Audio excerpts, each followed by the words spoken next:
What is up, everybody? This is Recap or Rewind. I'm J-Lag. And I'm NB. And this episode is recapping and reviewing Riverdale Season 6, Episode 22, the season finale. And it's called Chapter 117, The Night of the Comet. The Comet. And don't forget, guys, stick around for the ending of our podcast. We're going to go through our recap roundups, our best moments, our best lines, MVPs, LVPs.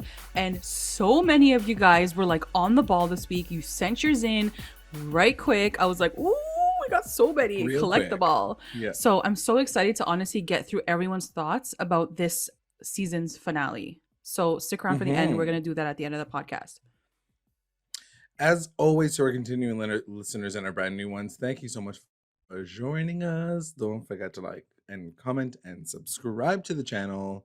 Let us get into this episode. Okay, I'm like ready to discuss this with you because let's do this. We have not spoken about it. No. What did you think about the episode? I liked it, actually. Okay. I think I liked it overall. It all kind of ended the way that I expected it to, like them losing their powers and like them getting rid of the comet. If you're talking about like the final piece to this, Yeah, story, like did you expect that? Yeah, just say it now. No. Did you expect it? No. Not at all. Not at all. Same. Did I want it? No. I do not need this. Okay. I'm definitely not interested in it. Because it's just taking away from like the Riverdale that we know and love. Yes. And I know to a degree they're gonna try to get us back to that present time. And I just don't. When are we gonna get to that? We're not gonna watch them in the 1950s, like for the final season. Like that sounds ridiculous to me. So I just don't know. Yeah. I don't know. I'm not interested in them finally getting back around. You know what I mean? Yeah. But what do you think? So overall, the entire episode, I will say I hated it up until there was a moment where things shifted. I think it's when the music started, like everyone started to sing, which was random. That was very random, and I didn't like it. But I felt like the episode got really good, like right after that. After that, everything that trickled got like really powerful. Everything was like lining up. I was like, okay, I'm into this. But before that, I just felt like they were like mentioning things, and even Veronica was like us being like, how is that gonna work? Why would that work now? Why would you do that? Like it's like she was like us as the audience questioning like all of their like final like things to do, like ideas decisions. To like decisions. I was like, this seems weird. Yeah. So I didn't like the front half, I would say, of the episode. But to your so at the end, that big sort of what can we, because that's the whole thing I'm thinking about this whole episode. I'm like, what are we gonna do for the final season? Like what's gonna happen? Season, right? And I'm like torn about it right now. I feel like it hasn't like set in fully. Like I don't know how to feel because I do love the iconicness of that time and what that means for these characters and what we can see. I think it's a little too late. Like JoJo's out here again. It's just a little too late. It's a little too long. Like you made us wait. This would have been a really cool like season 4 idea, maybe season 3 idea would have been sick. But to take us to the end and it's like almost done, and like you've taken our characters to a really like especially Betty and Archie, they've gone to this amazing, beautiful place. Now that's all going to be erased because we're going back to the 1950s. So I'm a little torn about those things. And actually, I read a comment that was it was very interesting. And someone was like, I'm really not down for this because people of color and like for the gay community, didn't like have it good. The 1950s was not it, sweetie. Like it was not it. And I was like, holy shit, like what are they gonna, I'm sure they're gonna obviously do something, but is that the most appropriate like way to like take your show right now? I don't know.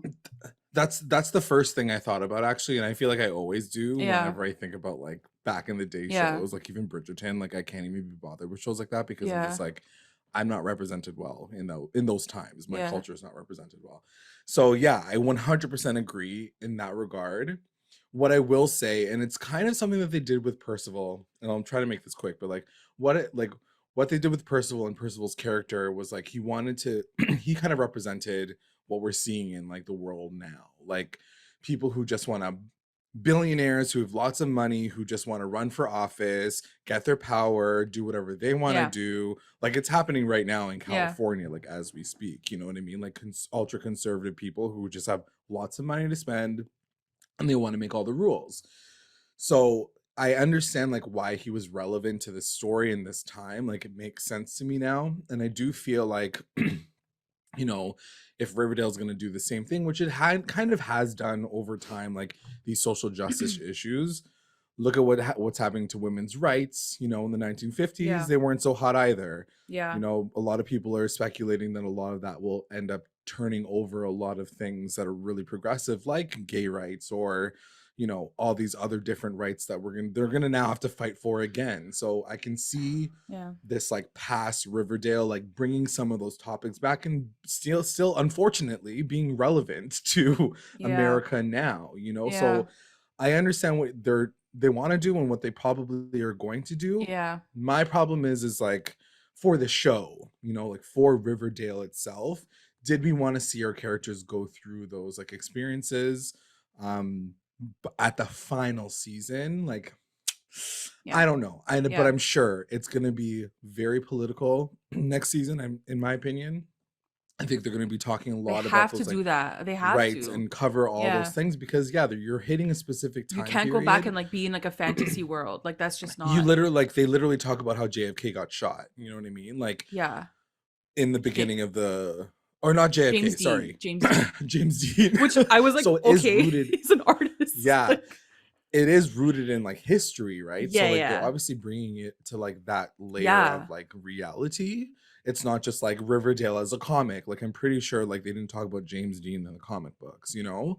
Yeah, So I just felt like it was it'll so be random to say that. Because if very it was the random. president, I would get that more. Like I would understand Yes, that yeah, more. true. Me too. Or like when Yeah. MLK died, even Tabitha references it at one Yeah, point. yeah. Like if they Yeah. had tied that, I'd be like, oh, okay. But like James Dean, I was like, okay, Right. like, okay, we get the year. Random. I guess it's just to say Yeah. like what the year is. Yeah. But Yeah. anyways, I So mean, yeah, I'm really interested to see what they're gonna do with it. I'm not, like I said, not terribly excited. I feel like they're like, because I can also see them going through that entire season of and like not them saying going into like the anything. classic Riverdale. We don't see anything from like the future Riverdale, and then the final episode, Oh, because really the way we end off this season and the way we end off everyone's story, it does feel like it's close ended. You know, like Betty's gonna become a house mom. Like Veronica's gonna go live her best life somewhere, true. God knows That's where. You know, true. like everyone already has like their trajectory. Like Tabitha's gonna go and like run like a business, you know what I mean? Like everyone's gonna be doing the things that we're expecting them to do. Yeah, So what would they be doing? A lot of them would be leaving Riverdale. A lot of them would be maybe. like not So do you think next involved in season, what's going on. do you think next season will be like a full, like the whole thing's gonna be like 1950s? Yeah, Like they're never gonna come I back think to so. this?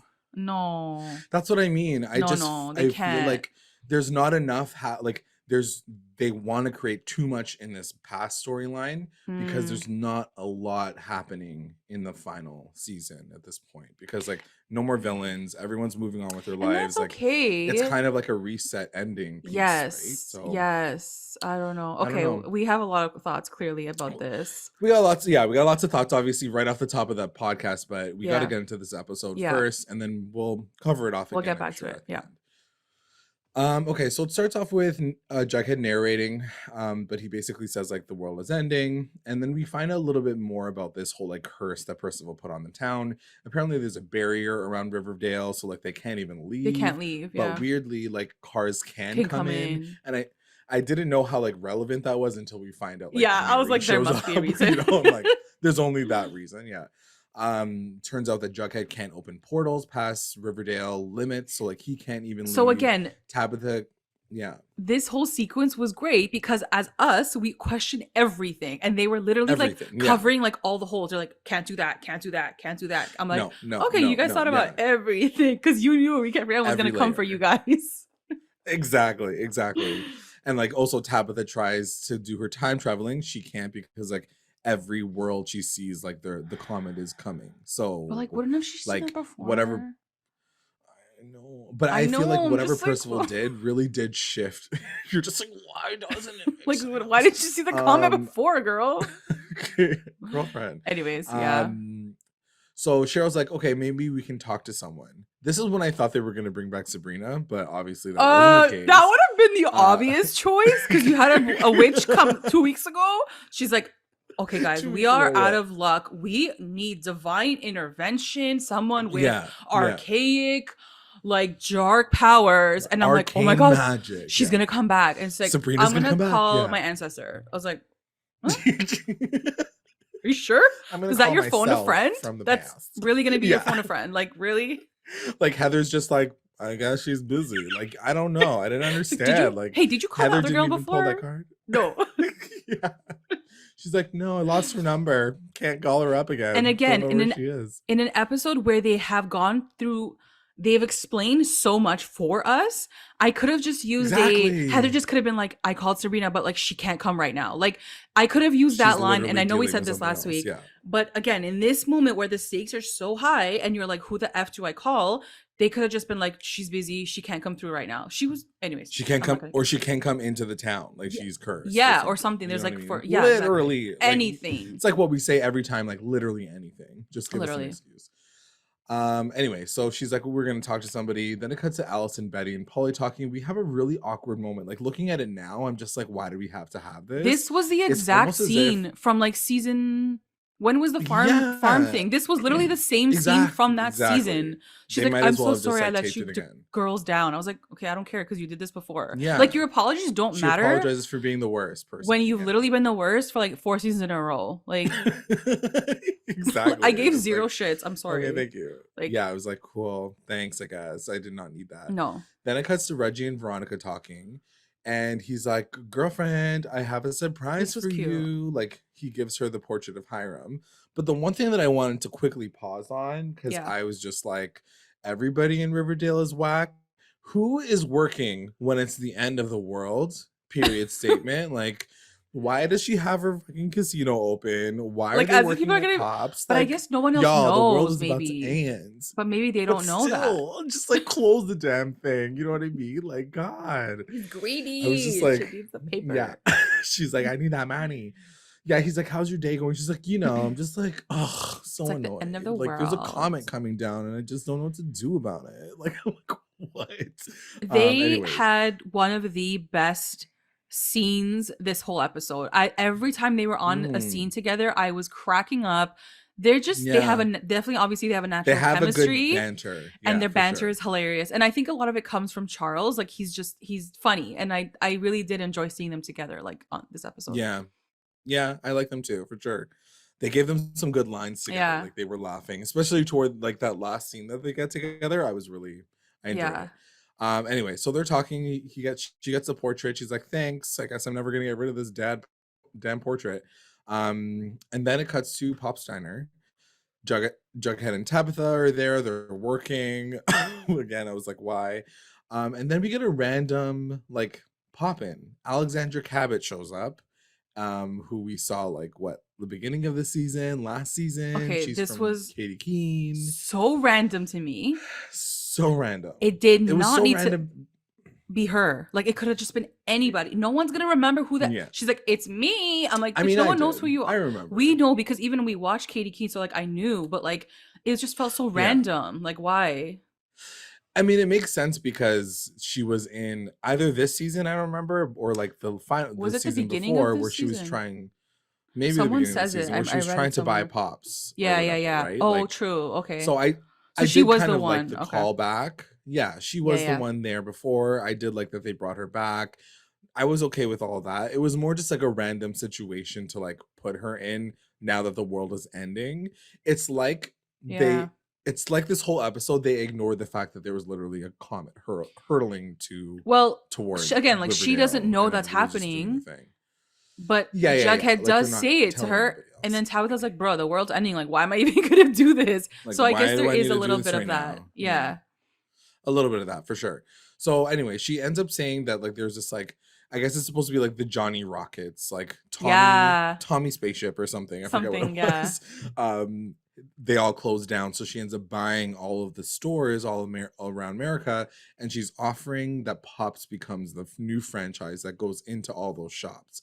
So it's a great deal. Tabitha's like, whoa, this is like literally my dream. So she wants to know, like she wants it, and Tabitha's like, okay, let me think about it. Obviously, because the world is ending, she's like, girl, like I can't even think about this right now. Yeah, so she's gonna get a franchise. Good for her. Kind of really random for the final episode, but well, I like think I to said, your it's point, setting it all up. You know, exactly. like setting it up for that final Yeah. storyline for everybody, right? Yeah. So then it cuts to Tony and Fangs with, I don't even we can't call him Baby Anthony anymore. He's just Anthony. You're laughing already because I'm just like, I can't do it. So Fangs is tattooing his son, my son. And it's just like one of the worst moments I've seen on television. And I've watched Passions, like it's pretty bad. Like it's not good. You know what it is though? I was literally like waiting for it to actually come into play at like any point. I'm like, okay, there must be a reason. Like he's the key. He's this, you know, like he will stop the comet. Right. Nothing. I was like, nothing. Why did we go this way with this? I don't understand. Yeah. I don't understand. I didn't need it. I don't want it. I reject it. I don't even want it to be because a story. Like, why did we have this? It's so weird to hear him be like, "Mommy," and I'm like, she just had you. Like, what are you doing? It's just weird. It's like, it's weird to me. I don't like it. And I don't know. Even like, because there's a part when he's getting the tattoo, and then like they're like, son, you are the next generation of the serpents. You have to keep it going if we die, right? Because he's immortal, right? So they're like, if we all die, you will still remain. You will continue on. Did they do that just to tell him all that, like so that he's an adult? Like, but that's what I mean. I just don't need it. I didn't need that because it wasn't even an emotional moment. It was just awkward for me. It was so awkward. Just awkward. They could have been like Archie, because Archie is immortal too. There could have been like Archie, when our son is 18, please give him this box, and in the box is like all of these like cool serpent traditions, you know, like when he gets of age, please hand this to him. I would have been like, oh my god, like bawling, but like it just doesn't make sense right now. I just didn't need it. I didn't need it. And honestly, the thing that annoys me the most when I think about it more is the fact that they could have just asked Tabitha to turn him back into a baby, you know? Like, isn't she able to like go back in time and go forward in time? Like, she has the power. I have no idea. They could have just reverted him back to a baby. They could have just left him as a baby because he didn't even do anything as an adult. Useless. Oh my gosh, yeah, absolutely. So I'm just like, I didn't need any of the Tony, Fangs, Anthony stuff. Was like completely pointless to me. I did not need to see any of it. So at this point, she's like, you got to survive, and he's like, I got you, mom, you're literally 10 years younger than her, like just get out of my face. Anyway, so then it cuts to Cheryl and Heather, and they call up Abigail. But like, the doll, like they go to the doll and they ask her for help. They like call on her, and she basically says she doesn't really want to help in the beginning, but basically Cheryl's like, okay girl, like what can I do to help you? Like, help us. And she like calls back to a moment in time where she goes and sees a Bailey's Comet with Thomasina way back in time. And she's like, it's made out of ice. Isn't that crazy? Wait, I need to Google this. Is it actually made out of ice, a comet? It's actually made out of ice. And funnily enough, I was like, every scientist knows. I learned that from fucking Magic School Bus. Like, it is made out of ice. Oh, that game? No, the show. Aww. And actually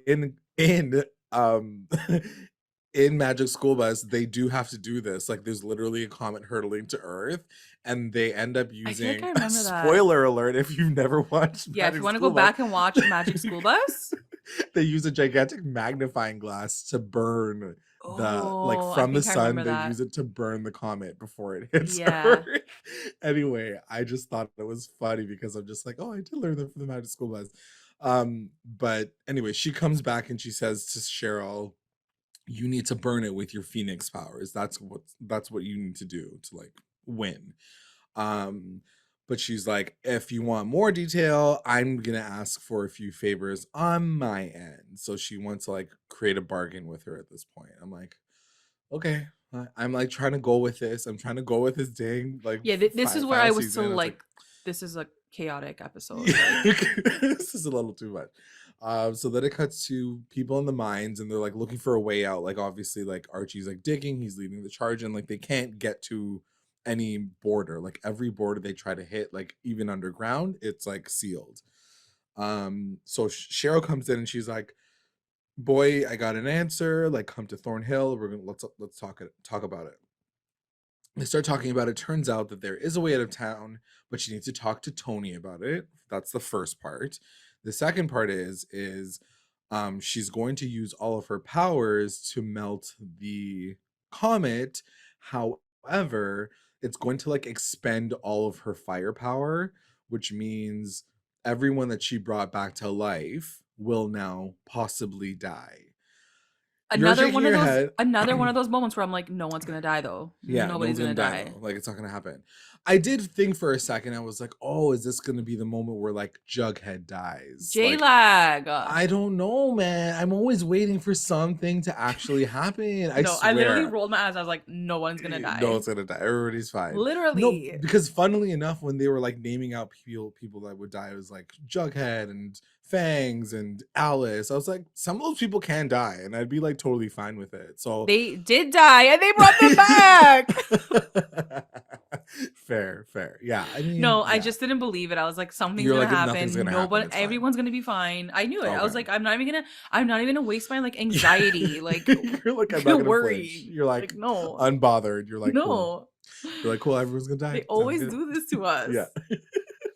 And I always fall for it. Clearly, I'm like, maybe someone's gonna. You're always worried about Jughead. You're like, no, it's Jughead. Yeah. No, this time I'm like, if Jughead dies, I would get it, because then he would be like, goodbye, Tabitha. But well, and then nothing happened. I know we didn't get to this part yet, but they also kept like weaving in the Titanic like symbolism. So I'm like, is he gonna die? Yeah, that's what I mean. But I was like, maybe there's a moment, but no, it didn't happen. So then it cuts to Cheryl talking to Tony. She like sets her aside and she says, basically, Abigail wants to F you tonight, possessed by Thomasina's soul. And then Tony's like, how does that work? Like, aren't you with Heather? Shout out to Tony, because she was like, okay, yeah. I guess. But I love the shade that like Cheryl was basically like throwing to Fangs. She was like, Fangs will like be fine. Yeah. It's fine, because our souls are going to be like basically in a jar. Let's just have sex.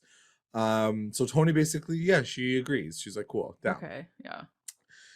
Let's move on from that situation for now. Then it cuts to Archie, and he gets home, and his mom shows up at his house, and he's like, Mom, what you doing here? And this like, woman is like notorious for worst timing ever. Like time. You've been literally MIA from this boy's life for like the entire season. You haven't you didn't even call before you came to town to be like, hey son, should I come? No, just shows right up, and of course he freaks out. Yeah. He freaks out, and the thing that killed me the most about the scene is they had to randomly give her like the most random thing that happens to her in her life. Oh yeah. She's just sitting there. So she's like, okay, so after they're settled or whatever, they're sitting at the table, and Archie's like, hey Mom, how's it going? She's like, so me and Brooke, we're getting a divorce. The most random. So she's like, remember that girl that I brought for one episode like 4 seasons ago? Yeah. We're divorcing. What? And there was not even a reason for it. Like barely any reason. I was like, oh, like did someone cheat or like whatever? Like something like drastic happened. She's like, we just like realized that we're not right for each other. I was like, okay, like, can you elaborate? Like, does that mean that you're moving back here? Like, I thought your career is in Chicago. So, like, you didn't even give us a reason as to why you told us that story. Exactly. And she could have just been like, Archie, I came home. I need time to, like, recuperate because, like, we're getting a divorce. Like, that would have been more. She's just like, honey, I'm getting a divorce. He's like, Mom, the world's ending. Like, no one cares.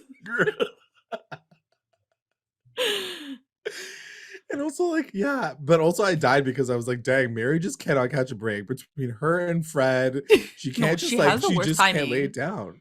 She just doesn't know. She could have just been like, it's me, son. Like, I'm incapable of being in a committed relationship. Like, she could have just owned up to it. Completely irrelevant. Just completely irrelevant to the story. Like, and how let's talk about how she tied that into, like, the idea, the whole conversation, right? What was the rest of the conversation? Because wasn't she like, this is why you have to live your life, gotta, son. Like, live your life. You gotta live for today. I was like, so that you get a divorce. Like, I don't understand the correlation to you need that. to be Like, happy right now.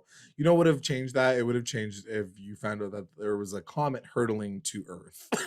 Look, I would have been You okay. probably would have not cared as much. And like, it just would have made more sense if she was like, honey, like, I came back to tell you in person, like, Brooke is sick, or like something where like she has like a sickness and she's like, honey, you need to go live your life. Like, your time is like, you know, it's just like, it just felt so like, huh? Like, anyways. Mary's just an odd character. Oh, Mary, like, just get out of here. Yeah, she's just too much.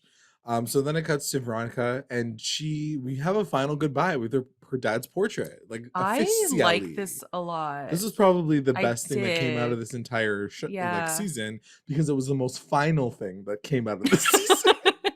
There was actually had an ending. It actually had an ending, and there was like, this is the highest stakes. Like, Hiram's portrait is now officially gone. That's it. R.I.P. to the bad guy. Yeah. The bad guy. Yeah, exactly. So she does have a kind of quick, cute moment. I kind of felt some feelings about it. I did. I did. This was like, damn, one of my favorite moments. Yeah. Because she like looks at this portrait and she's like, oh, Dad, like, I guess I'll see you in hell, or like, I hope I don't see you where I'm coming, like where I'm going. And it does this quick flash to the very first time that we see Mark Consuelo / Hiram in like the end of season 2, when she comes by and gives him a kiss on the cheek, and then she gives the portrait a kiss on the cheek. Yeah, but it was just framed really beautifully too, like a shot. And then it flips back and like it's like rotting. Like, I almost forgot that like she still had that thing, and I was like, oh my god, like I forgot about that. It's because she doesn't use it for any of the rest of the show. Technically, she used it last week with Abuelita, and she like put it on the handle. Yeah, like they brought it back for that. One thing, whatever. But she didn't like try to like poison. No. Anyway, whatever. So it goes rotten, and I was like, oh damn, like they're really ending this storyline. Like, he's not coming back for sure. Like, this portrait is rotten, gutted, gone. Then it cuts to Archie telling Veronica that he's proposing to Betty. Like, literally the scene. So like after. Archie has just as bad timing as like his mom, basically. Basically. They and don't Veronica, read the room properly. Yeah.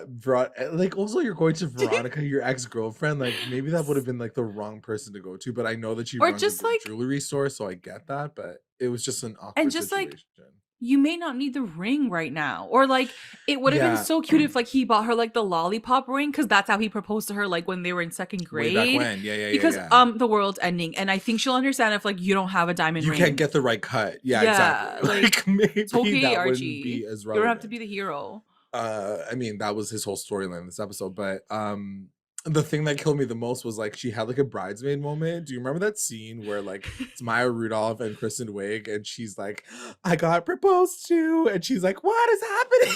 She's like freaking out on the couch.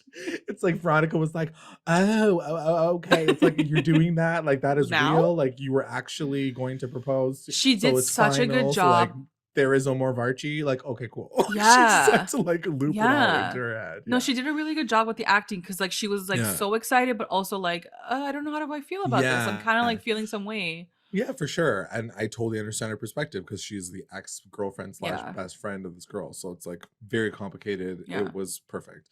So she asked her for a ring, and she's like, yeah, totally. I got you. Then it cuts to Pop's Diner, and Tabitha and Jughead are talking, and basically you find out that Jughead has never watched the Titanic, and Tabitha's like, we have one more life to live, like one more day to live. We gotta watch the Titanic. We gotta spend 3 hours of tonight just watching the Titanic. I was like, okay. I was like, all right, like I'll take it. Fine, let's move on. Then it cuts to the Thornhill, and Abigail and Thomasina come back into their bodies, and they're holding hands or whatever, and like Heather is holding like Tony and Cheryl's souls, and they hook up. Like, that is all I can say about that. You can't just say that. They like that's like putting it down. Like the amount of sex we got in this like 2 minutes, it was like pure guys, this was 100% the most porniest sex scene this show has ever done, ever. Yeah, like ever. No Archie, no Veronica, no Betty. Yeah. Nobody has done it like these two.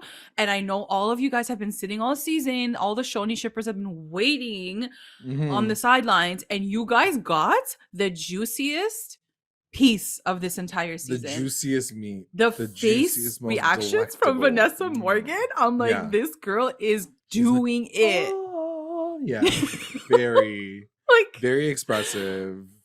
You knew the exactly kissing what was alone going down. I was like, whoa. The kissing alone. No other couple has kissed like that. On, like, dude, that the tongues were up in there. The tongues were moving. Yeah. Like, good for them. Good for them. Yeah, I was like living for it. I was like, this is great. I thought it was a cool way to give people CHONI 100%. Without giving them CHONI. 100%. Obviously.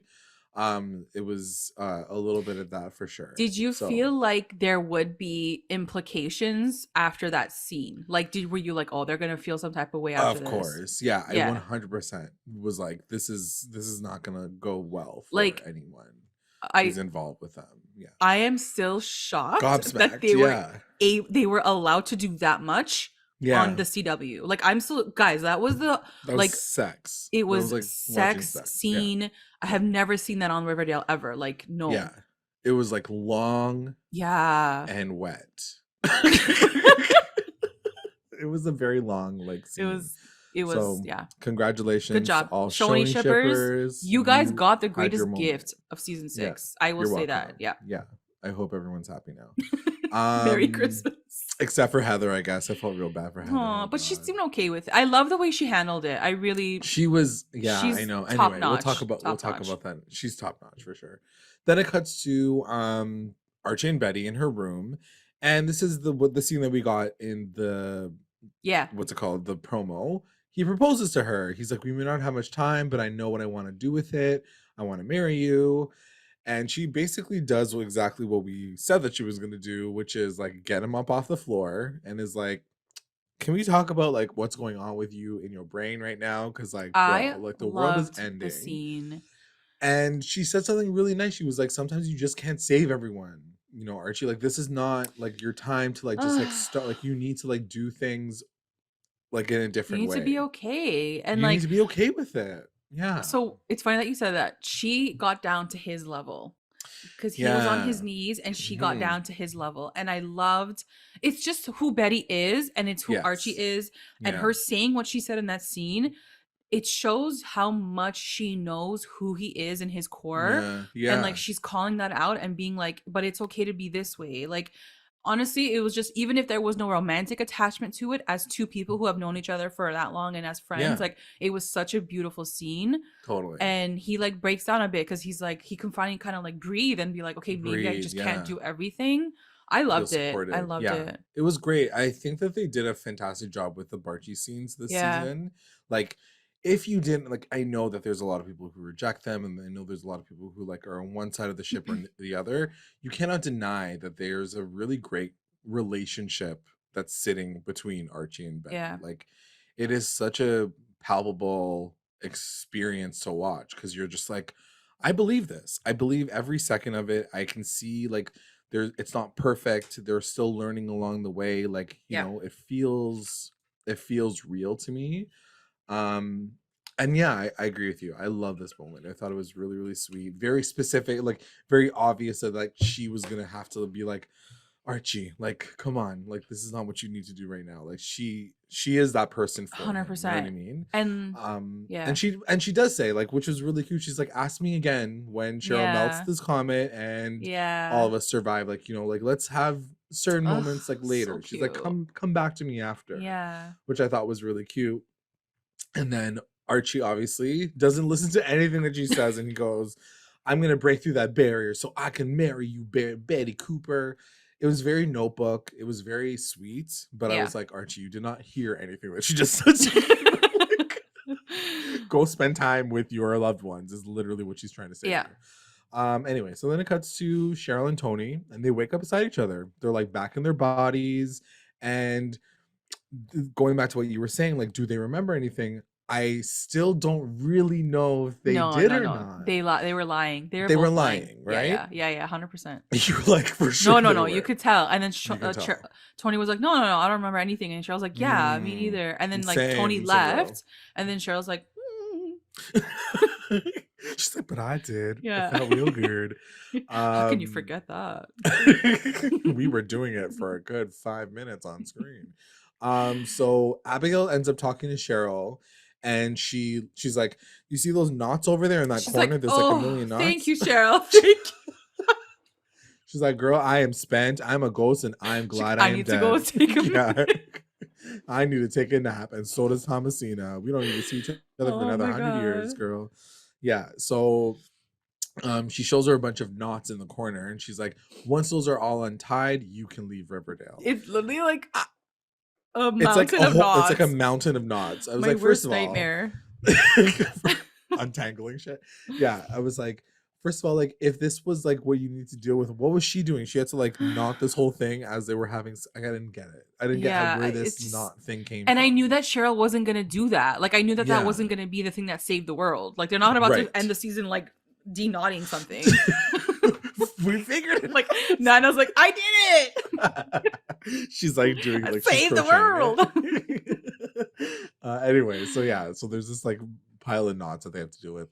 Then it cuts to Betty, and she talks to Agent Drake. Agent Drake calls her randomly again. This is so effing random, and I hated the scene. I hated the scene so much. You know, and I'll tell you why, and maybe you'll agree with why I hated this scene as well. So really quickly off the top, Agent Drake basically says to Betty, offers her a job. She says their boss wants them to head the serial killer division of the FBI, which I feel like is like every division. Like, I was like, like it's the biggest division. That literally is your job. Yeah, serial killers. But Betty doesn't go on to say that the chapter of this is over. She's trying to close it. Like, I think I'm done with this. I'm deciding how I want to live my life, and I want to walk toward the light. So she kind of turns the job down. She's like, I'll see you never. Bye.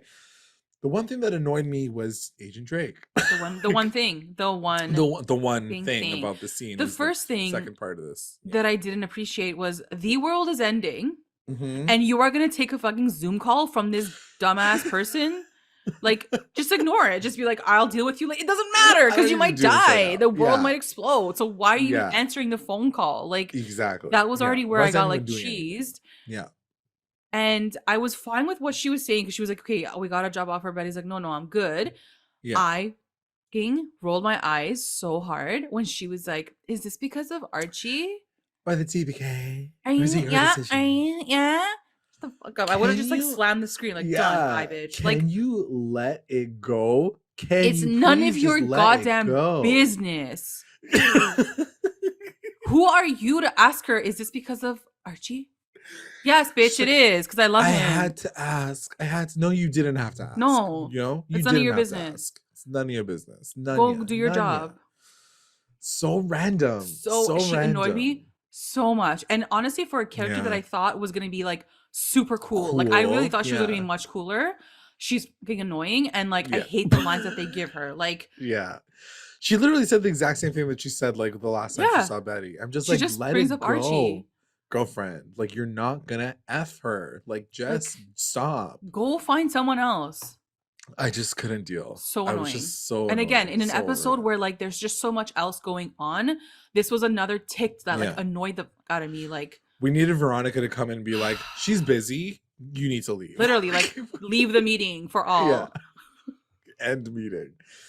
Anyway, so Betty's now gonna like walk toward the light. So going back to what I was saying about like everybody kind of like following like a new path for themselves, what do you see Betty becoming or doing? Because like when she did say that, of course I was excited for her, but then a little part of me was also like, this is kind of like the identity that's been built around Betty. Like, is Betty just basic without the murdering? Like, when you look, that's a like, great question. When you take a step back, I don't think so. I don't think she's basic, because I do think she had other things going for her. Like, she was a great writer. She was a part of like the newspaper club thing. Like, I still feel like she has other things, but she has to find them. You know what I mean? Like, I don't think she'll, just stay at home. Even if she just wants to stay at home and be a housewife, like that's good for her too. Yeah. She could say something like, my parents were always effed up and I don't want to have that for my kids, and I want to actually have like a stable household. Love that for her too. I do feel like a part of it is she needs to now find herself, right? True. Like, so maybe heading to the light, but also discovering what else makes me happy other than this shit. That's so well said, girlfriend. Damn, mic drop. Okay, girl. Yeah. Stand for Betty for sure. Yeah, I love that. So then it cuts to Reggie and Veronica talking, and another odd choice, but she basically says, Reggie, despite you trying to kill me and all this other stuff and steal my casino, I'm going to give you my casino. What? Again, in the world? Felt so random. So random. Also, she can't give it. She lost it. Didn't everyone like take it over from her? And then like Percival took it back. Anyway, I think that he was on the deed. Who knows? Anyway, I just didn't feel like someone who's been fighting for this casino since the very beginning, that they since they opened it, that she's just like, just take it. It's fine. It just didn't. Again, it didn't need to be said. She could have just been like, if you want to buy from me, cool, but I'm gonna go move on and do other things. Done. That could have just been done like that. Like, I'm offering you the Babylonium for the price of X. You know what I mean? Like, I don't know. I just, okay, fine. He gets a Babylonium, and then she's like, oh, I still have my absinthe business. I think I'm just gonna do that for now. Now, if she had said, you know what? Even Reggie was like, yeah, you do. I think you do have that business. I'm not sure, actually. I'm not really sure. What's it called? If she had said something more of, my entire life I've been chasing money and I've been chasing the status in life, and that's not important to me anymore, and money just doesn't matter to me.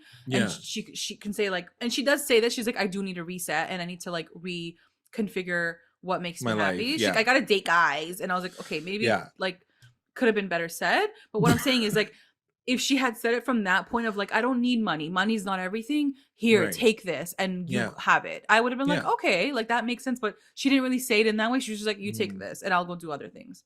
Yeah. And I was like, okay. It just felt very rushed. And like I said, I feel like they're trying to get them to like their final destinations. But I'm also just like, I needed more. I didn't need to like have that one line just dropped on me in the finale and be like, oh, great. I'm so excited for Veronica. Reggie. You know what I mean? Like good for Reggie. But like also like Veronica didn't really give me what I needed. And also it's interesting because out of everybody who got like a final story, I was still kind of concerned about Veronica. And it made me sad. Too. Yeah, it made me sad because I feel like, we watched these characters for the last 4 seasons. We're really invested in the core 4 at the very least. And I guess Cheryl as well. But at the same time, I'm also just like, what is Veronica's end story going to be? And like, they haven't given us enough of her as an independent, strong woman for us to feel confident and excited about her as that person. And I think that's my problem with it, is like, we've been hearing about the Wolf of Wall Street for such a long time. We've never really seen her like act and be that person and not have conflict, like not have any issues with it or not move on or not jump around unless she's enjoying it, which I don't think that she is the entire time. No. The final storyline was her being like, I'm lonely. I don't have any friends and I don't want this anymore. And maybe I'll steal my friend's boyfriend again. Like, like it left her back at the same spot that we find a lot of these characters. I will say this, like when you look at a strong, independent woman, they always end up in this like moment of like, but I'm lonely and just want to have a boyfriend. I'm like, can we just have one woman stand on her own and be like, I don't need a man. I'm gonna fuck all those people and I'm gonna be good with that. And I guess she was trying to say that. I think it could have been. She was trying to say it, but we haven't seen it. So I know. I'm worried for her because I just don't feel like we've seen it with her yet. I think to your point, I think what's problematic about this finale and the next season coming forward is that everything that they did for our characters this episode feels like it was pointless because we're literally going to start next season in the 1950s. So anything that she'd rather, whether they're going to come back to that or not, we don't know. But my point is like, you're not holding on to those ideas anymore because I'm like, oh, they're going to go back in time. So like, what's the point? So I feel like it's a disservice to anything that was said this episode and anything that our characters like discovered about themselves, because it's like, we're not even going to go see that next season. or we Yeah, might for see sure. about like at the end, you know? At the very end, like the last episode or something, Yeah. they're gonna come back or something. I don't know. I don't know how it's gonna go next episode, but anyway, we can keep talking about that after at the very end. But they going back to Ronnie and Reggie, they do have a really cute moment together. They do talk about the fact that they're gonna like stay friends and like Yeah. he keeps like wanting to be like, hey, like, are we gonna get back together, get Yeah, back yeah. together? And she's like, no, no, no. I think that we're He's done like, with "You're that. friend zoning me?" And she was like, "Yeah." She's like, maybe we can have some fun along the way. Like, we'll see. And he's like that, and she's like, "No, Reggie." She's like, She's "Just like, as we're friends." fans. Yeah, it was really It was cute. It was cute. really Yeah. cute. So then it cuts to Jughead and Tabitha. They're watching Titanic. He finally gets to the end. He's like, whoa, that was amazing. I love Jack. Like, what a sad story. And he tells her that he wants her to take Pops national. Like, this is their kind of like sweet moment together. It's actually one of my favorite scenes of the entire episode, where he like just tells her like, you, whatever happens, if I die, like what, like, you know, if you can't save me, you just need to know this, that like you have to promise me that you're going to take Pops national. It's going to be amazing. Yeah. You're going to do so well, whatever. And she says, okay, but like I want to take you on one last epic date. She's like, all I need is 1 minute. And I was So like, cute. what does she mean by this? Yeah. And like, so she like time travels them back to like a spot at Pops, like a booth at Pops. And it shows them like on a date. She like flips the thing. She like, it shows them on a date. And then they fast forward to like them with two like young Little kids. kids. Then it fast forwards to them as like middle-aged parents, like with like teenagers. Then it fast forwards to them as like old people. And I Yeah. just like, I don't It know, was it was so so cute. It was so Yeah. sweet. And like for her to want to share that like quick moment to be like, I have this ability, like let's just like see what our lives would be like. I So I thought it just got was so chills. nice. It was so sweet. Yeah. Like it really, And I I wasn't expecting it, so it really like caught me off yeah, guard, and I thought it was for really cute. sure. Like that's the thing. Like when you do try and time travel, like these are the things that I care Yeah. about. Like And I do love feel like stories, I'm down. Like it's yeah, so cute. It was so and it was sweet. so appropriate for this moment. Like I'm so happy they Yes, didn't do that before, that we randomly. got this Yeah, sort of gift in this moment in for time. sure. So I loved it. It was so good. yeah. So then it cuts to Archie's mom, and she sees Archie at the barrier, and he's trying to smack it down with like the mace that Percival had, which I was like, fair enough. Like that's a fair thing to try. Like Yep. something from the biblical times to try to break it. It was Percival's, and it's not working. And Archie's mom's basically like, you need to stop. I know everything. Betty told me the whole story that the comet is coming. Like I'm gonna die. Like we're all gonna die. And Archie like finally stops, and he says, or she says to him, like, it's not right that you're hiding from the world. Like you need to spend your time with your like loved ones. But then Archie has a really cute moment where he brings back his dad. And I do love these moments where like years later, Yeah. Fred still kind of finds his way back Huge. into their lives, because that is exactly how it goes, right? In life, like Yeah. people who have passed on, they always find their way back into the story to talk about. And he does say like, you know, I wonder what my like what dad would do right now. Like if this was him in this situation, what would he be doing? And Mary does say like he'd probably be doing exactly what you're doing, fighting to the end, but also he knows when to like call it quits and come back to his loved ones and just like call it a day. So I thought that was really sweet. And so like Archie kind of has that moment again, outside of the fact that like why the fuck did we have Mary come back into this town like the very last episode? Not necessary. This was cute. I thought it was No, nice. It was a and sweet moment. I do think it was necessary. Like I still love the Yeah. fact that she was there. Did I need that whole divorce thing? Like what you're saying, No, no, maybe we not. didn't need But that. for this Yeah. moment alone, like I did love that she was back for sure. Yeah, for sure. So then it cuts to Veronica talking to Hiram, and she like, or talking to Hiram's portrait. She's like, Yeah. Daddy, you know, this is crazy. I can't believe this is all happening. And then she has like a flashback, and she realized she has like an epiphany. And in this moment, did you know what she was planning to do? Like, did you realize what she was thinking of No, doing? I just thought that she had a plan, but I didn't realize what that meant. Yeah. I Yeah. was like, okay, like what is she trying to like negate or like use her powers Yeah, I was like, how is she gonna for? try to poison the comet? Like, what is she gonna do? She's Like, yeah. Yeah, I wasn't sure what was happening at this point either. So then it cuts to Pop's diner, and Tabitha and Alexandra, they sign with each other. But Tabitha like still looks stressed, and Alexandra's like, why are you Girl, guys what's wrong with stressed? Like, what's you? going on with Yeah. you? And then they get a message from Veronica to meet her at her apartment. Then it shows Heather talking to Cheryl, and they're trying to undo knots, but we get like a breakup scene essentially. She basically Yeah. says, once you melt this comet, she's gonna leave and go back to Greendale. Yeah. And it was such a quick moment. A part of me feels so sad about it, but a part of me feels like this is the easiest way to like rip the band-aid off, because at the end of the day, we keep talking about Shoni. Mhm. Are they going to make their way back to each other? Blah blah blah blah blah. Um, and but then I was like, but Heather's in this story, and she hasn't died, which is very common for people in these situations to be. She didn't die. So we were asking even last episode, like, what's going to happen? Like, Cheryl, they're still kind of part of the story. Is Shoni even going to come back? And I was really doubtful. I was like, I don't think this is going to happen for them. This, like, maybe that's just the story. Like, people move on.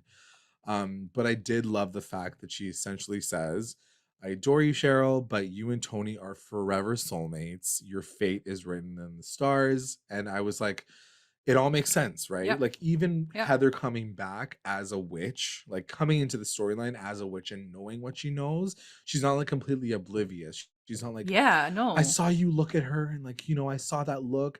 She literally saw your souls like in a jar and was like, oh, they're like They're supposed to literally be like together. Like they're banging in the supposed to. jar. Yeah. Exactly. Yeah. What did you think about this scene? No, Sorry, I we think just you're talked right. about I it. think Heather will go down as one of the best side characters of all Yes. time. Agreed. I literally love her Wonderful. more than I love Kevin, and like he's been in every single season, and she's only been in this one. Like her Yeah. wisdom, her like everything, I love. I Grace. She's love such a her graceful such character. grace. Like that is literally Yeah. her, and she was like, no beef. Like this is your girl. Like go get her. Yeah. Like I'm Go okay to get your leave, girl. and it's just not every breakup needs to be this immature fight, Yeah. jealousy, evil. It was just like, I'm out and like Yeah. just go be happy. And And that it was worked so for me. Like, it amazing. totally worked for me. It made sense because I was Yeah. like, how are they going to get rid of Cheryl or Heather? Is it going to be Heather, some yeah. stupid situation? But I think that they played it exactly how it was supposed to Totally. play out. Totally. And like I said, it wasn't drawn out. It was like, you The guys are job's fated. done. I've seen it. We're done. Yeah. I'm moving on as well. Yeah. This was great. Thank you so much. And Cheryl does say, like, you taught me how to love again, which I thought was Yeah. I thought beautiful that was because really cute. you do have people in your life who teach you to love again. And like, I Yeah. think that was a beautiful thing for her to say. And then she's moving on and she's Yep. going to try to get her girl back Yeah. again. Yeah. Like, I thought that was really sweet. I loved it. I But that's did what I love mean. the Like, scene. they are so capable of writing these amazing Yeah, storylines. Like, I that's the know. part that kills me I sometimes. know. I'm like, you guys wrote an amazing love story for these two and for Yeah. Tony. But Yeah. sometimes they fall so short. So flat. Yeah. Anyways. But this was great. I loved it. Yeah, this was great. So then it cuts to Betty and Archie talking, and so they're kind of debriefing, talking about how like Mary basically called him, said that he has a hero complex. I'm like, yeah, you do, Literally. obviously. And Betty kind of flips the script on all of us, and Oh. she's like, you know what, Archie, like after all this, with that said and done, Ooh. I realized through like my conversation with Dr. Drake or whatever the fuck her name was, Agent Drake, Dr. Drake. that she wants to like kind of like live her best I life love too. you. She says, I love you. And she ends up asking him if she wants, like, if they want to get married. And he says yes. Of course, our girl Betty Cooper had to be the one to ask. Be the one. I Of course loved she had to be it. the one. Yeah. She has to flip the switch. I love Yeah, it. I loved it. It's very like And he like Angelina looked so Jolie excited. energy. Yeah. He wasn't like how come I didn't do this? But he Yeah. was like, okay. It was so sweet. It was so cute. It's so sweet. And like I said, I love seeing them in love with each other. I know it's just a show. I but feel it's like really KJ cute to see them loves together. Archie and Betty together. Like I feel like he loves their characters being together for whatever reason. I don't know, but I mean, his you wife could see currently is it. also blonde, so like maybe he like Oh, channels maybe he has a that. type. Yeah. Yeah, maybe he like sees them to like sees their story and kind of like connects to that Yeah. story, which is cute. Yeah, so he says yes, it's a really sweet moment. Betty and Archie are getting married. So exciting. So then it cuts to Veronica. Womp womp. Sorry about it. Yeah, so she has her meeting and she comes up with this plan. So she basically says, I'm going to absorb all of your powers through blood. She's going to like cut her hand. And then she's going to transfer all of that power over to Cheryl by kissing her. She's going to be like, "Whoop," and then she like passes it over. Cheryl kind of makes a joke. She's like, "That's queer baiting." And Well, then the way Veronica's like, "It's saving the world, girl." Like, it's not yeah, queer I baiting. love that Yeah. moment. It was so funny. But the way So also Veronica explained it at first, she wasn't like making sense really. And everyone was like, what does that mean? Yeah, like we gotta cut our And arms she's like, open. okay, Like, we're gonna have to cut our palms, and then blood's gonna come out, and then we're gonna mix it, and then Cheryl's like, hell no, bitch, like, I'm not cutting my hand. She's like, no, for you, it's a kiss. yeah, I was like, okay. yeah, yeah. So they do the thing. They're all holding hands and they're all worried something's gonna happen. And funnily enough, it kind of goes through all of their powers and then losing their powers. The one that you kind of hear echo the most. Wait, can we talk about the kiss? Yeah, that's like that's after. Okay. While they're absorbing the powers, there's a part where like even Jughead goes like, what's this gonna mean? Like, this is gonna have bad consequences. Like, it goes back to him more than any of the other people, because I feel like his power is central to the storyline, right? Like we hear more about his than anyone else's, I guess. But anyway, I thought that was interesting. And then they do the kiss. This kiss, outside of Tony and like CHONI having their smash moment, this was like it.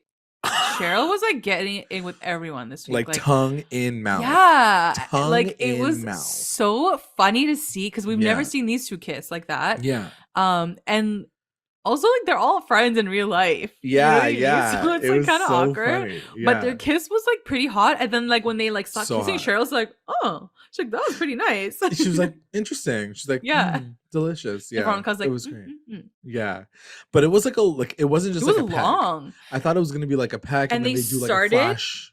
But it was like they like started, and then I think like they like grabbed. Like, I think Veronica like grabbed her head or something. I was like, damn, this is a long one. I feel like I've never seen a kiss that heavy and strong between her and Archie. I was like, yo, for sure. These guys are taking advantage of this moment on television. So good. It was so good. Yeah. Then it cuts to Cheryl teleporting to Pops. And it starts like the singing sequence starts off. Hold on. But before she does that, they're like, did it work? Oh, right? Yeah. And then, this like, part scared me because I was like, because they're like, wait, did it work? And Cheryl's like, I don't know. And then I think Veronica turns around and she has like a gun. She's like, hand, let's see. And I'm like, oh, like, is she fucking evil? Like, I thought Percival was still like in Veronica or something. I'm like, oh my God. And then like there was the red glow around Veronica. Right. And Betty's like, Cheryl's like, I can see the red glow. And Betty's like, I can't see it anymore.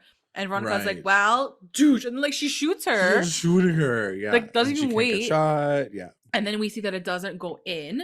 Yeah. And then even Jughead, like I think they said something, and then like Cheryl's like, I hear all your thoughts. So then like we realized that she has everyone's powers. So I thought that was a really cool sequence as well. Yeah, it was a cute little moment. So yeah, now she has all the power, she absorbs it. Then it cuts to Cheryl teleporting. She creates like a teleportation. She's like, bye. And she goes into Pops. Toodles. And the first scene we see is Tony and Fangs with Anthony in the bunker. He goes, Mommy, I'm scared. I'm scared, Mommy. What do I do now? What do I do? I don't know. Maybe turn into a baby again, because you're just crying like a little baby bitch. Just be a baby so that you don't know what's going on anymore. I know. I hated this. But she starts singing. They start singing this like Broadway tune, I guess. Tony starts singing. She's like, don't worry, baby, it's gonna be fine, girl. Like, and then it cuts to Tabitha and she starts singing with Jughead and Pops. Oh my God. I was like, I will say, now? Not to make any comparisons, but I'm making comparisons. When Betty and Archie got on screen, they started singing. Like Lily's voice just like blew my head open. Like I was like, she's so good. I am so happy you said this, because when everyone else was singing, I was like, what the is this? Like, I don't need a musical right now. I'm like, just fucking into that. And then when it cut to them, I'm like, oh, that's so you're nice. like, it's okay, Lily. It's I'm okay. down. And then Archie like came in, and I was like, oh. So like that was the moment where it turned for me, and I was like, sure. Okay, I like this, because they were Veronica so cute together. Cami Mendes' voice was great. Like, it was. I love that moment too. Like, me too. Her singing. One thing I will say that I still started laughing at was like, even though she was like, I'm gonna live my best like independent life, she like walks over to Reggie. And I'm like, oh yeah, I forgot. She's still hanging out with Reggie randomly. Like, okay, cool. But they're not having sex, they're only friends. And then it shows the one that I did not need to see that took me completely out of it was Kevin saying to Moose, like, bruh, Kevin is literally MIA the entire episode. I'm like, this is completely sick. We're gonna go through a whole episode. We don't have to deal with his nonsense.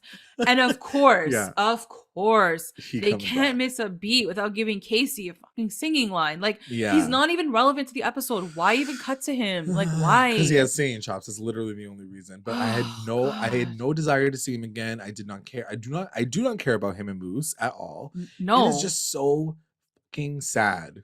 I'm gonna say this for the last time because I hope he doesn't even exist in the 1956 5 CHONI had the hottest does not even mother effing sex scene of the entire series, okay? And we can't even stand you guys singing to each other. Like, exactly. Like, get off my screen. Get off my screen. I can't deal with you. You guys are disgusting. I hate you both. Like, also, where was Frank this whole episode? I don't know. Who cares? Yeah, exactly. Who cares? They could have just stayed dead. All these people could just die. And then the final piece is like Cheryl singing. She sings and Loved she's it. like, mama, magic. She's like, leave. I was like, oh, this is getting crazy. She's getting her turds. Yeah. So she does a spell and she starts to float in the sky. And then she's like doing the thing. And then it flashes and then it shows like the next day. What did you think? Okay, what did you want to see after that flash to white? I wanted everybody to be like sitting at like the table at Archie's, like eating breakfast, or like just back into it, resuming, and then like just literally reset. Pretend that this entire season didn't really happen. And I mean, they kind of move in. They kind of just went ahead and pretended the whole series didn't happen because they're like, let's just hard reset. Hard reset from the like before even before Jason died, like completely reset. This is the part that I was completely taken out of it. So it turns out that Riverdale is now back in 1950 So the minute everyone is a teenager again, and Jughead is the only one who remembers their old lives. Of course, he looks at the camera at the very like last sequence. This to me, okay. So the first thing we do, we wake up. Archie wake up. I knew it from that second I saw him and his hair. I'm like, this is the old time. And then he sees Betty through his window and she's all like dolled up, like looking like she's from that time. Right. I was like, oh my God, we're going back. And then he goes downstairs and then his mom's there and then James Dean is dead. The one thing that I will say that I was really excited about for a second was I thought that they brought it back to like the first episode of season 1. Like when he said like before Jason died, I was like, oh snap, like they're bringing us all the way to the beginning of season 1 because I've never really seen a show do a complete reset of season 1 as their final season. That would have been fucking cool. But how would they have done that? They would have just brought it all the way back to the beginning. Like maybe Jason doesn't die. Like maybe it's another alternate universe. Maybe they'll do that though next season, you know? I don't know. We'll see what they do. But like I didn't need this. I didn't want to see it. I don't need to see it. I'm not interested. So again, to your point, Jughead's the only one that knows. Yeah. And then it ends on the screen, but this time Riverdale's font is like that Archie comic book, like old school font. That's how it ends. And I was definitely shook. I will say this kind of lends to the theory I think that you've had in the past where you think that Jughead's writing like all the seasons basically. Every season is like a comic book edition. It's a story, this shows to me that that might actually end up being like the truth. Sure. Yeah. And I feel like we got a lot of that story, right? Kind of similar to like what was happening in Riverdale where he was writing like the life. Yeah. It's kind of like Jughead ends up doing that anyway. One thing I will say is they do, like now that I'm mentioning it, they don't really talk about Riverdale again, right? Like no, they don't. And they don't say like, oh, now our universes are like separate. They don't reference that at all. They don't really call to like the solution of that at all. No. So that was weird. But anyway, I'm interested to see how they end this whole story. To your point, maybe it will be like an anthology series. Maybe it would be really cool if every episode like covered a different like generation of my God. Archie comics. You know what I mean? Like it covers this piece, it covers this piece. I don't know if they have enough episodes to go through it like that, but I feel like we haven't quite finished like maybe with the whole like multiverse storyline, but we'll see.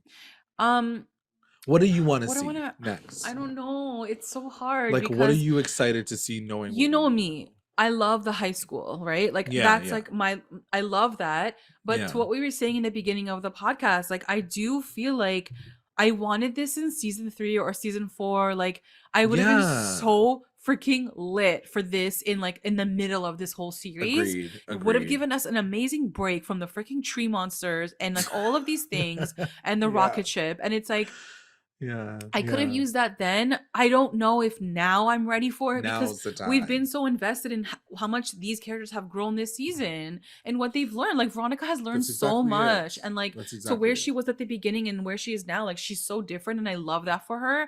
And now just to like erase it and go backwards, I'm like, man, I don't know though. I was so excited. Right. Which is why I feel like we're going to watch this entire season and then it's going to just jump us right back to like where we ended off with them this episode.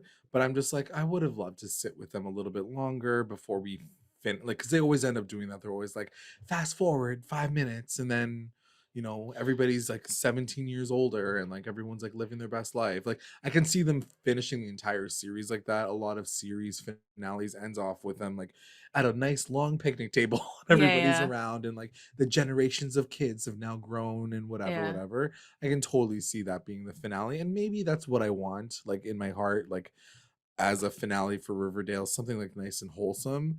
I don't think I wanted to see like whatever they're about to show us, which is probably going to be a lot of struggle, probably a lot of racism, a lot of like opposition. Like I don't need. But you know what? That's important too to talk about. Important. Absolutely, and maybe if it's like, you know, maybe if it's with the lens and filter of this really cool, iconic Americana time, I don't know. Maybe that it'll work. What I do find difficult though is RAS did, but that was the end of the episode, by the way.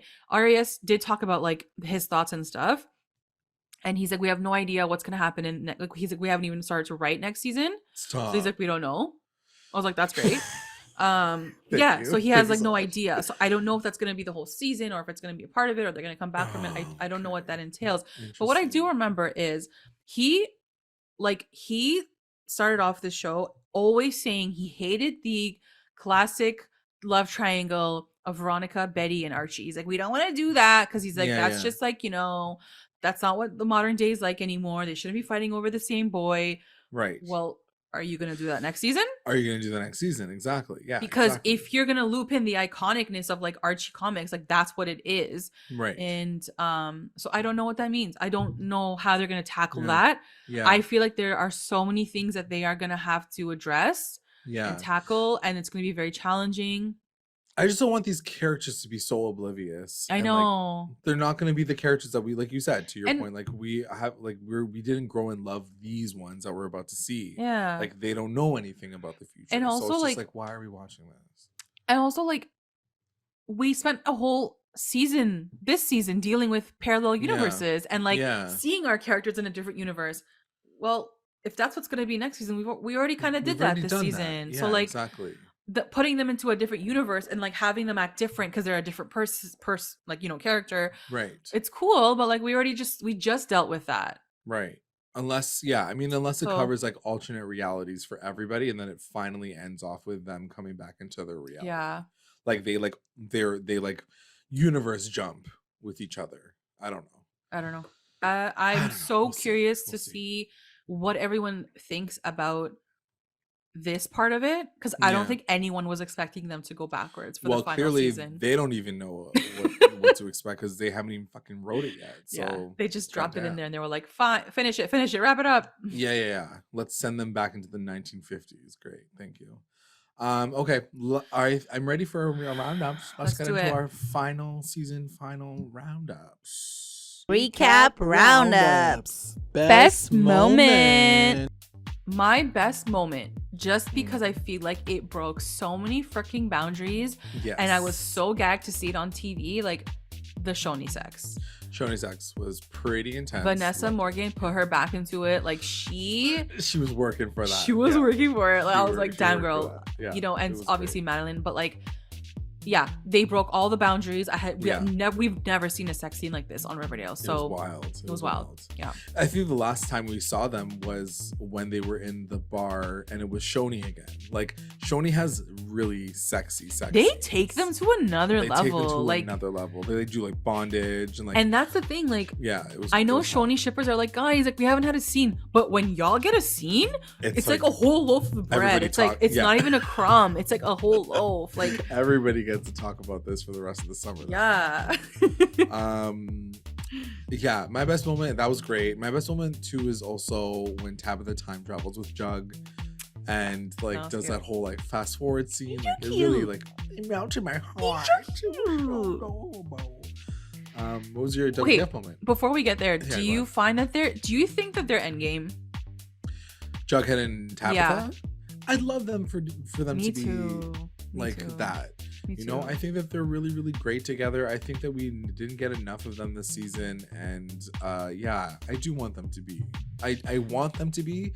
I don't know if they will be, but I'd love that to be the situation. Absolutely. If it wasn't for Tabby, if it was anyone else, yeah, like she changed my mind, right? She changed my mind about the original core 4 like ships. Like she came in, and I was like, holy shit. This girl and him are endgame. Like they just like Betty and Archie, they have these conversations that are so adult. And I love seeing them together. I think they bring out the best in each other. Like totally. Like truly, yeah. I see them as endgame. I don't know. Yeah, I agree with that for sure. WTF moment. Okay. What's your WTF moment? WTF moment is gonna be, I think, the time jump. Back? Like going back into the world. Backwards time jump. Final episode. Yeah. Final scene. Because 100% it gagged me. I don't think I wasn't expecting it. Definitely not. No. And I'm just questioning now. Like I ended it and I was like, oh my God, I didn't know how to feel. I was like, do I like this? Do I hate it? What? But ultimately, I do want to see what's going to happen. Are we going to deal with an entire season like this? Or is it going to go up to the mid-season and then switch back? Who knows? That was my WTF. Yeah. My WTF moment is Heather being like, bye. Because like, I get why they did it. It was so abrupt and so random, like that they fit it into like everything that was happening in this episode. She was like, oh yeah, so like when the Comet comes, like I'm gonna leave. Okay, bye. I was like, whoa. It just, when it happened, I was like, what the fuck? But also like, I liked it. But also like, I appreciate a girl who like is positive, because she was like, we're gonna make it out of this and I'm gonna leave. Yeah. And I was like, you're like the first optimistic person in this episode. Like everyone thinks we're gonna die, and she's like, "I'm gonna go when this is done." Yeah, I was like, I appreciate that, girl. I appreciate that. I love that. I live. Yeah, I live. MVP. Who's your MVP? Our MVP is the same Queenie. Wow. The same Queenie who started off at the bottom this season. At the bottom. We were hating on her so hard. So hard, yeah. And for her to end off as our MVP this season, it was everything. Yes. Veronica Martz. I mean, Lodge. Veronica Lodge. Loved it. Loved it. She was so good this episode. And when they gave her that moment of like clarity, she's like, hold on. She's like, I fucking have this power. She's like, why am I not using it? I was like, girl, go use it. Like, do something. Get it, girl. Yeah, exactly. I loved it. I really appreciated that they gave her that sort of like tag. She kind of like tagged herself into the game. Like, put me in, coach. I'm ready for this. Because no one else was doing anything. Like, no one else could use their powers to help Cheryl. So yeah, I loved it. I do kind of, we didn't even really talk about it in the episode, but like even her kind of calling back to the conversations that she had with Tabitha, being like, oh, I do have a purpose here. Yeah, I have a purpose, and this has been my purpose this whole time, is to like save everyone. And like, whether or not that's true, she did. No, and it's so true, because I think that was really cute that they gave that to her. Yeah, I thought it was really good. And we always make fun of the show. We always make fun of them. We're like, they don't connect anything. They don't. And this was truly this huge connection where like she even realized it. She's like, this is what I'm here for. Whoa, I did that. This is why I didn't stay in New York City. Like, it was cute. Yeah, I like that. Cute. MVP. Okay, LVP is, I'm not even gonna bother saying Kevin, because he was like in one frame. Like, he's not real. Yeah. I'm gonna say Baby Anthony, because Big Anthony. I don't know why you're not a baby still. Like, I don't know why you even became an adult. You didn't even fucking do anything. Yeah, useless. I hate it. I hated this storyline. And now we get to the end. Now we get to the end, and we still don't know why he's around. Yeah. No idea. What is he going to do in the 1950s? Exactly. What is he going to do? Okay. I don't get it. There was something else I wanted to talk to you about. Okay, go. Okay, so Baby Anthony was my LVP. Do you have an LVP? I don't have an LVP actually. I enjoyed everyone pretty much. A lot of people like I looked at our roundups. A lot of people said the same thing. But yeah, in terms of like who I didn't understand, his purpose, I just didn't understand. If he had one, obviously it would have been different. My question to you, Tabitha and her powers, her ability to time travel. Is she an angel, the guardian angel thing? Yes. Okay, that was my question to you. Okay. Because that never really came up again. Like she, it didn't. No. You spent this whole time talking about how she's a guardian angel for Riverdale, but like she couldn't even do anything in the end. Yeah, at the end of it all, she couldn't do anything. Her whole discussion was talking about Titanic and signing a freaking franchise deal for Pops. Girl, we need you. You're the guardian angel right now of this town. Of Riverdale. Yeah, exactly. So I felt like, obviously it's not her fault, but like they missed out on that a little bit in my opinion. Like, again, they could have given us a reason like, hey, she can't be your guardian angel right now because of whatever. I don't know. I didn't get that. Yeah, I didn't get that either. I feel like, is that power like obsolete now because like this whole storyline is done? Like, or is she just gonna continue being that person? How can they just forget these things though? Like, how can you just wrap it up and be like, that's it? Yeah, they didn't have time. They had to talk about Titanic for like half an hour. I don't know. Like, just take that in right now. Take that in. Yeah. They talked about Titanic. They talked about mother effing Titanic. Celine Dion. And no, but they didn't even bring up Celine Dion. I would have appreciated that a little bit. But she doesn't even bring up the fact that she's Riverdale's guardian angel. Like, now I'm just I'm thinking about it more and I'm like, wow. Okay. Why? The best line. My best line is gonna go to Betty Cooper. And she's talking to Archie and she said, "You put so much pressure on yourself to be a hero when you already are one. Sometimes you can't save everyone. Sometimes you can just be scared. And it's okay. It's human." It's so true. I love that. I love that. And I felt like he really heard it. I know he didn't really like fulfill it later. He went and tried to work, but I feel like he really heard it. And it's just it's so Archie. Like, it's just him. So, and I think it's a great universal line too. Like, putting so much pressure on yourself to be a hero. It doesn't really need to be that way. It's okay to not be okay. Yeah, it's okay to not be okay. Exactly. Mine's going to Ronnie. In the very beginning, she had some great sassy lines. So she did. Just right off the top, she's like, "So that's it then. We're all gonna die. I'm so happy I moved here sophomore year." Like, I love that one. Licked it off. It was so good. I loved it. She had some really great lines. This week. Yeah. This is the thing. I will give it to the fact that when comedy works in Riverdale, it works really well. Totally. The characters sell it so well. Yeah. It's well timed. It's so good. This was one of those moments. I was like, "Love you, Veronica." And I think you're so cute.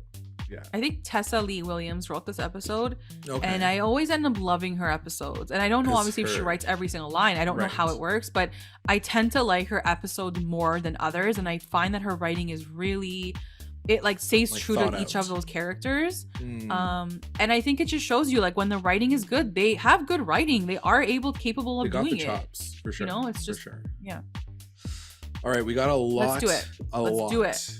Of roundups to go through, so let's start from the top. I'm gonna go with CHONI5 on it. Says MVP Cheryl. She's legit MVP of the season. She saved Riverdale. Her growth has been amazing. Wow. LVP is Fangs. Acting is still poor. Kevin wasn't really in the show. Betty for proposing. I'd rather eat a wet denim jacket than propose to a man. I mean, I think maybe you're biased.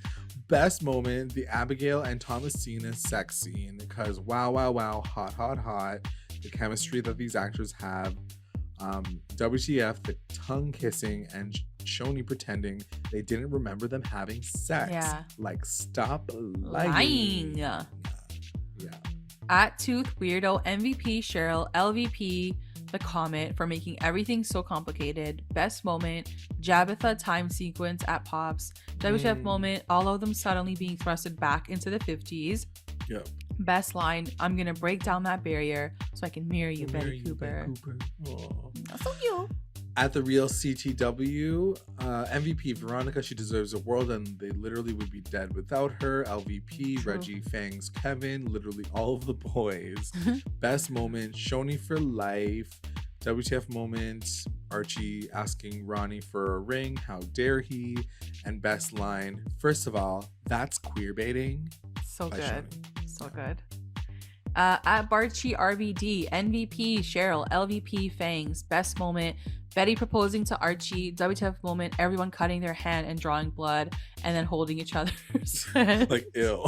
Unsanitary. Best line, I'm gonna break down that barrier so I can marry you, Betty Cooper. Yeah. At Mel Extreme 84 says MVP, Cheryl, LVP, Kevin in general, and Mary for showing up without calling it and giving anyone a chance to warn her not to come into town. Yeah. Best moment, Cheryl stops the Comet. WTF moment, Abigail and Thomasina possessing Cheryl and Tony's bodies so they could bang. Like, what a random thing to happen. But yeah, I mean, we lived. But At Purple Pink Swift, MVP, Cheryl, LVP, didn't have one. No, Best moment, the ending going back to the 50s. I had a feeling that's what was gonna happen. I'm excited to see where it goes. WTF moment when they started singing. Like, was that necessary? It really wasn't. Yeah, I was like, whoa. Why? Best line, I should have stayed in Chicago. Tabitha. that was really good too. At Hilo CMP Matias, the most WTF moment was Archie asking Veronica for a ring. He literally could have proposed without it considering the circumstances. Yeah. So rude and uncomfortable. Best moment, Jughead in the 1950s, writing at the blue and gold and saying he's the only one that remembers. Best line, I should have stayed in Chicago by Tabitha. MVP, Cheryl, Obvi. LVP, adult baby Anthony. He's such a mute plot point. Why is he there? Why for? Why for, art thou? He didn't help anything to save the town. He could have stayed a baby. Absolutely. 100%. Like, he doesn't even need to be a character at this point. Yeah, get out of here. At Erica_Alex, 2 X's. MVP, Veronica using her brain in conjunction with her powers. Archie versus Wall, looking dumb. LVP, three-way tie between Big Anthony, the CGI, and Kevin.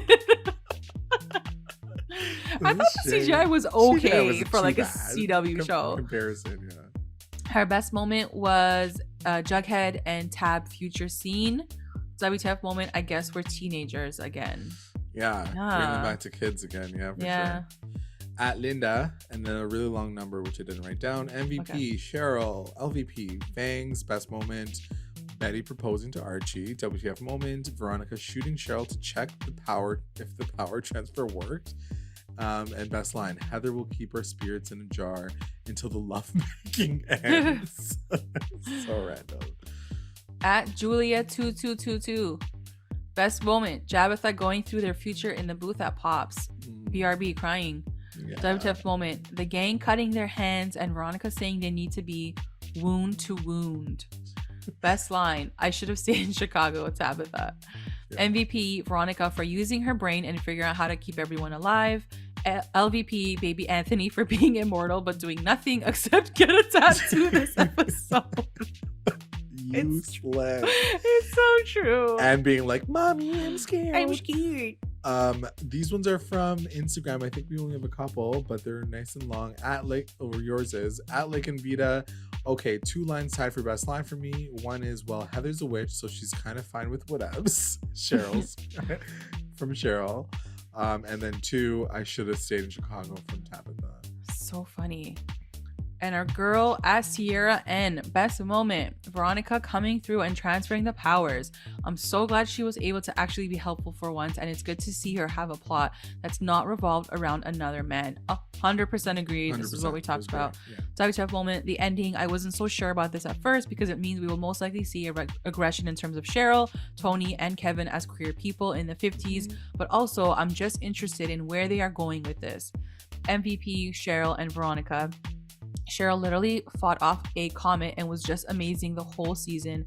I also love Veronica and I'm so happy she came through. This is the Velo I've been waiting since season 5 and I'm glad she's back in top form.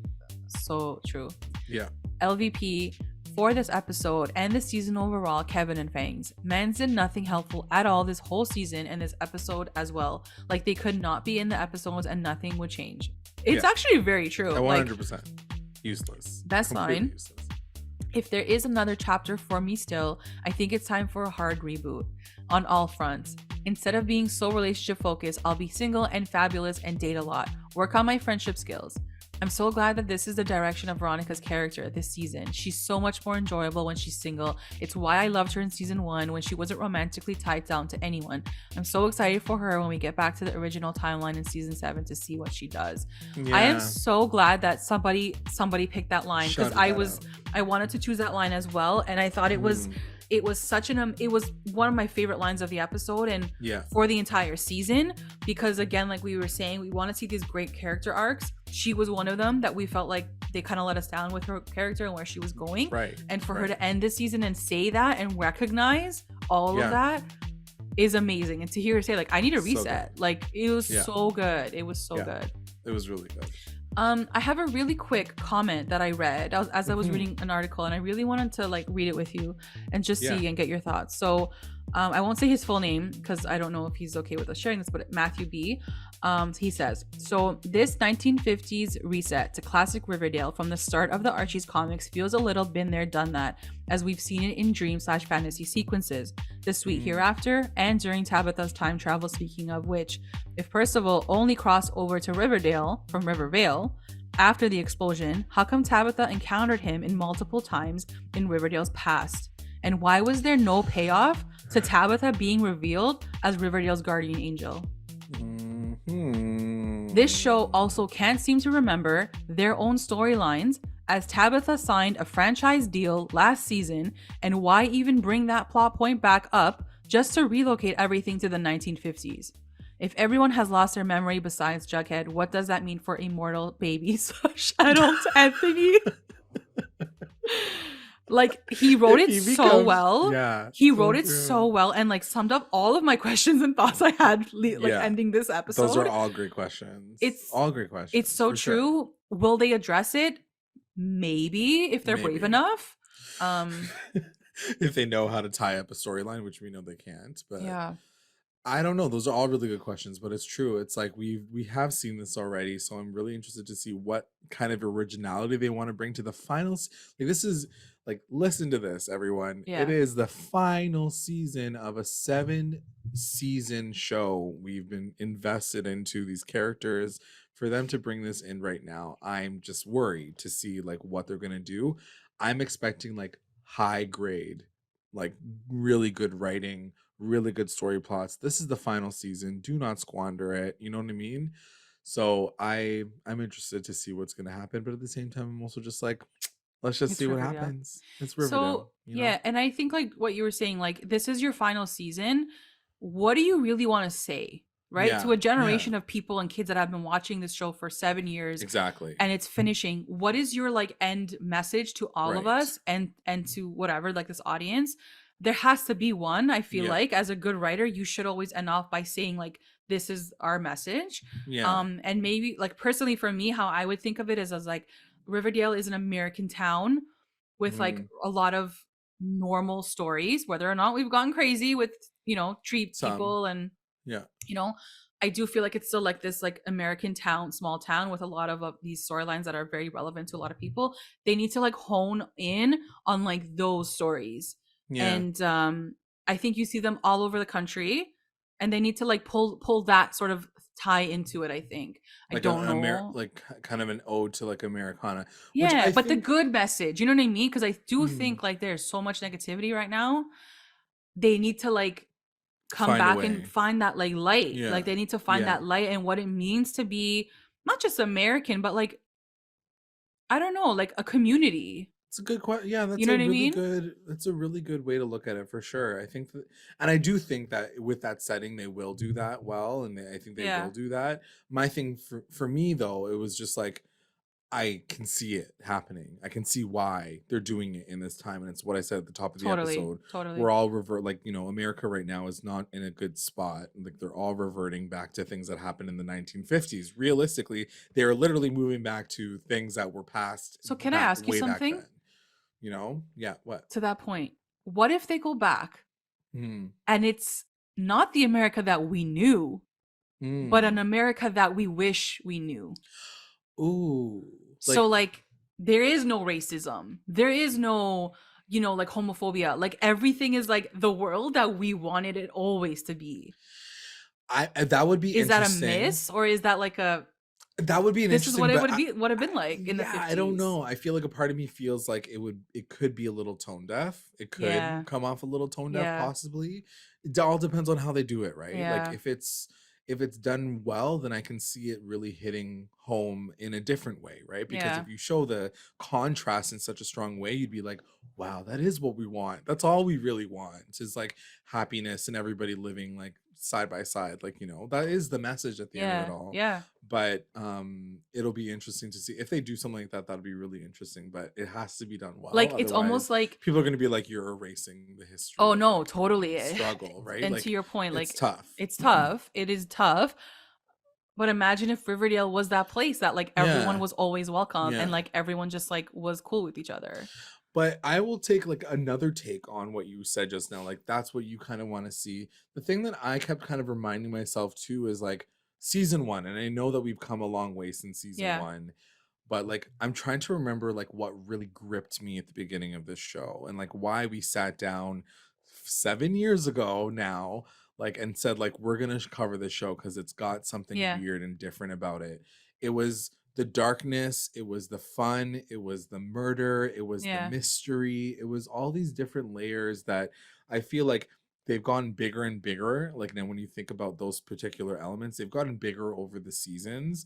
I'd love for them to like, I really wanted this final season to kind of come back to something smaller, a little bit more detailed, a little bit more like you're focusing on every single detail. So the writers have more time, our characters have more time to sit with moments and situations and plot points instead of just like glossing over them. So like we got to the 6th season and so much happened. We didn't even get episode. a proper graduation or prom. Like take that in. We didn't get proper graduation or prom. Like I know I talked about it last episode too. Like I don't know why it bugs me so much, but like Cheryl killing Jason after all these years of mourning him and wanting him to come back and like literally killing him in a moment just because there were too many plot points in the episode. It just bugs me, you know, like you need to bring it back, simplify, come back to Riverdale and like what we really loved about it. That's what I still feel like I haven't seen yet. And so if they want to introduce like a new element to the show for the final season, like whatever, we're not writers, we're not producers, they're going to do whatever the F they want. But I would like to see them come back to some level of like enjoyment that's not like too like alternate universes and like exploding like, you know, things that are colliding with each other. I could even use like no murders next season even. I mean, I'm down for a murder because like I said, I feel like that is what gripped me, that brought me back. That's but like true. who's murder? Why? Like I don't think it's relevant anymore. We were really invested in all the characters, and having a murder at the very end of your series maybe might not make sense, but there was something that had grit to Riverdale that I enjoyed, because to your point, having this utopia is one way to look at Riverdale. The other one is to look at the fact that it's a sad reality that America has got shit going on. There's some dark stories in there. We need to talk about those dark fucking stories. But we have to like, talk not about wrap them. It into like, oh, but you know, everything's fine. Like, let's just pretend everything's okay. It's like, no, it's not. No, you have to talk about them, but you have to also try to find a solution or a way out of it, or a way towards the light. Like how Betty was saying, like, the world's always going to have darkness, but how do we balance it with the light? And like that's something that maybe they should be thinking about and tackling, because that's what makes it interesting. For sure. I don't know. This was a great mini discussion right here at the end. Great mini discussion. I'm really excited to see what everyone thinks about this. I know that we're going to be off this show until it comes back, so make sure you take some time to drop us a comment. I really would love to hear our listeners and our viewers like comments on this final episode, what you want for next season. Like what do you want to see for the final season of the show that we've been following for so long. So I'm very excited. That being said, I'm going to take this time to thank our patrons of this episode and this final episode of the season. Our Rewinder squad, we have White, Cliff, Hannah, Haley, and Julia. our lit rewinders, Tina and Kate, and our mommy rewinders, Becca, Sarah, Tamala, and Grace. Thank you guys. If you would like to join our Patreon family, check us out at patreon.com/recap_rewind. And also make sure you're checking us out on all of our socials, Instagram, Twitter, YouTube, Facebook. You can also find us on Google Podcasts, Spotify, and iTunes. Like, subscribe, follow, review, and comment to stay engaged with us at Recap Rewind. Well, another season gone. Another season done. Oh my God. Thank you all for listening. This is it. Our second to last time we're wrapping this up. Wowee, wowee, wowee. Thanks for listening, everyone. Thanks for listening, guys. Bye. Bye.